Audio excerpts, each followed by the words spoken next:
8 دسمبر پنجاب میں ٹرانسپورٹ کی سب سے بڑی ہڑتال، پہیا جام ہڑتال۔ یہ ایک کوشچن مارک ہے کہ اصل کہانی ہے کیا؟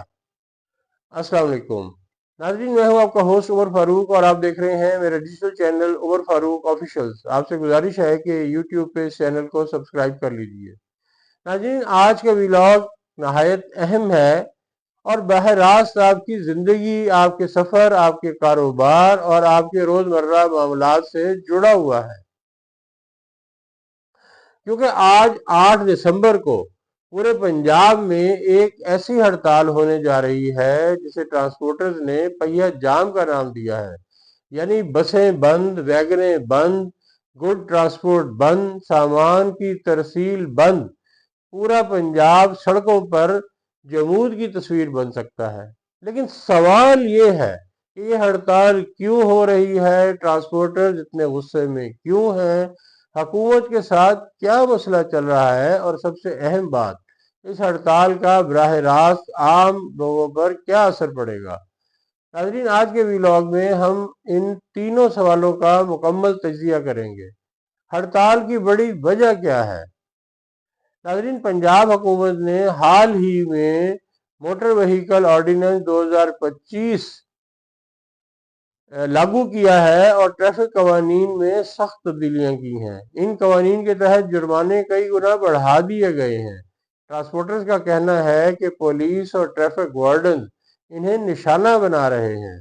چالان اتنے بھاری ہیں کہ ایک دن کی کمائی سے بھی زیادہ جرمانہ ہو جاتا ہے۔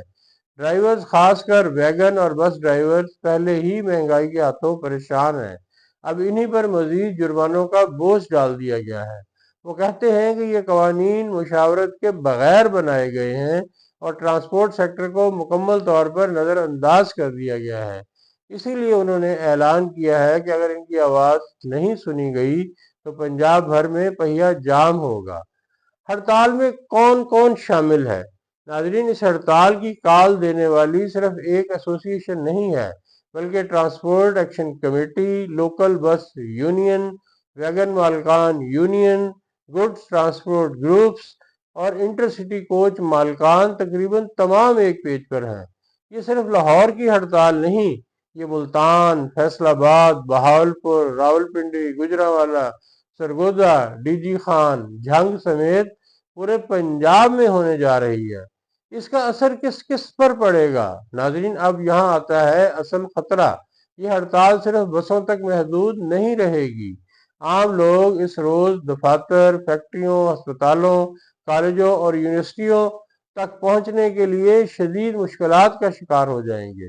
لوگوں کو سڑکوں پر ٹرانسپورٹ نہیں ملے گی، سامان کی سپلائی رک جائے گی، دکانوں اور مارکیٹوں تک ضروری اشیاء پہنچنے میں تاخیر ہوگی، سب اشیاء کی ترسیل، اجناس، سبزیاں، پھل، دودھ، گوشت، سب کچھ متاثر ہو سکتا ہے۔ چھوٹے کاروبار والے سب سے زیادہ نقصان اٹھائیں گے۔ طالب علموں کے امتحانات، انٹری کلاسز، ٹیسٹ سب متاثر ہو سکتے ہیں۔ گویا یہ ہڑتال حقیقت میں پنجاب کی معاشرتی اور معاشی زندگی کو ایک دن کے لیے روک سکتی ہے۔ ناظرین، آئے جائزہ لیتے ہیں کہ ٹرانسپورٹرز کے مطالبات کیا ہیں۔ ناظرین، ٹرانسپورٹرز نے حکومت کے سامنے ایک 25 نکاتی مطالباتی چارٹر رکھا ہے، جس میں اہم نکات یہ ہیں: بھاری جرمانے فوراً واپس لیے جائیں، ٹریفک قوانین میں عملی مشاورت کی جائے، ٹارگیٹڈ چالان کی پالیسی ختم کی جائے، licence, route permit, fitness certificate میں آسانی ہو، ٹرانسپورٹ سیکٹر کے ساتھ بیٹھ کر باقاعدہ نئی پالیسی تشکیل دی جائے۔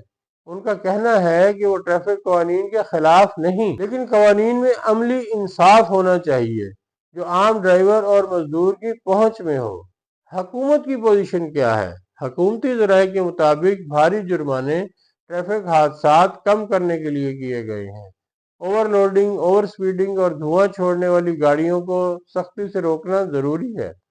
حکومت چاہتی ہے کہ لوگ قوانین کا احترام کریں، لیکن حکومت بھی جانتی ہے کہ اگر ہڑتال کامیاب ہو گئی تو ایک دن میں اربوں روپے کا معاشی نقصان ہو سکتا ہے۔ اس لیے بیچ میں مذاکرات کے دروازے اب بھی کھلے ہیں۔ ناظرین، اگر ٹرانسپورٹرز متحد رہے تو پنجاب کے بڑے شہروں کی سڑکیں اس روز سوکھی نہر کا منظر پیش کریں گی۔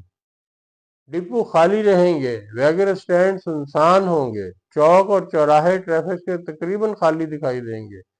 صرف نجی گاڑیاں چلتی نظر آئیں گی اور چند رکشے یا چنگچی والے لمبی قطاروں میں کھڑے مسافروں کو لینے کی کوشش کرتے نظر آئیں گے۔ تاہم خصوصاً بڑے شہروں میں تو چنگچی رکشاؤں پر بھی پابندی عائد کر دی گئی ہے۔ یہ دن لوگوں کو یہ احساس دلائے گا کہ پبلک ٹرانسپورٹ نہ ہو تو شہر کی رگیں بند ہو جاتی ہیں۔ ناظرین، ہماری رائے ہے کہ حکومت کو چاہیے کہ مذاکرات کرے، ٹرانسپورٹرز کے جائز مطالبات مانے، غریب ڈرائیوروں پر بیجا بوجھ نہ ڈالا جائے، اور قانون سازی ہمیشہ سٹیک ہولڈرز کی مشاورت سے ہونی چاہیے۔ جس ملک میں عوام پہلے ہی مہنگائی، بے روزگاری اور معاشی دباؤ کا شکار ہوں، وہاں مزید بوجھ ڈالنا یا ناروا بوجھ ڈالنا حالات کو اور زیادہ خراب کر دے گا۔ ہماری اپیل ہے کہ حکومت بھی سنجیدہ ہو، ٹرانسپورٹر بھی ذمہ داری دکھائیں اور دونوں مل کر ایک ایسا حل نکالیں جو عوام کی مشکلات کو کم کرے، بڑھائے نہیں۔ تو ناظرین، ہم اس امید کے ساتھ اس ولاگ کا اختتام کرتے ہیں کہ امید ہے کہ اس ساری صورتحال کا کوئی مثبت پہلو نکلے گا اور اس کا کوئی اچھا حل تلاش کیا جائے گا انشاءاللہ۔ ناظرین، آپ ہمیں ٹک ٹاک، انسٹاگرام، فیس بک اور واٹس ایپ پہ بھی فالو کر سکتے ہیں۔ تو ناظرین، آپ سے ملاقات ہوگی اگلے ولاگ میں، تب تک کے لیے خدا حافظ۔